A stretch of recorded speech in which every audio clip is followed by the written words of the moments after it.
secretly buy our elections and candidates and thus hold its hold on the corporate state. End of quote. That's Bill Moyers, who I have a lot of respect for. I imagine you do too. But even conservative Justice William Rehnquist, who preceded Roberts, agreed in principle with Justice Marshall and never tried to invent constitutionally anchored political rights for business corporations.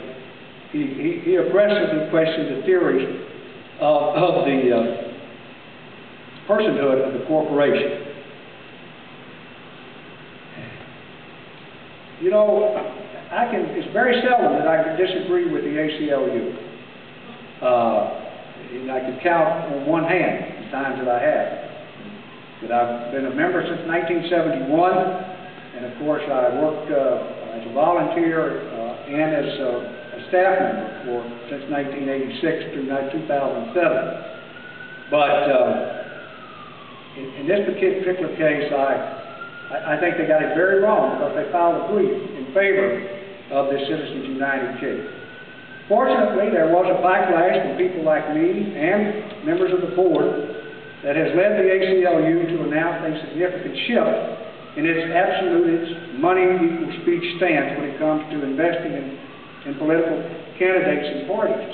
The ACLU board voted 36-30 to approve, quote, reasonable limits on campaign contributions to candidates, end of quote, and spending limits as a condition of voluntary public financing. I applaud this step forward, but the board still failed to address the glaring need to reform its advocacy for granting corporations the status of human beings and bestowing Bill of Rights protections upon them.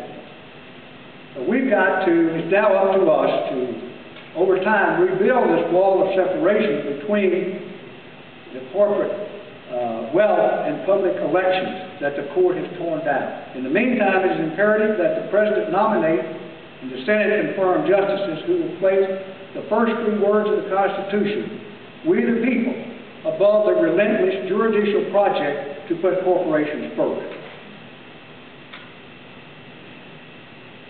Let's see what's happening now in the midterm election.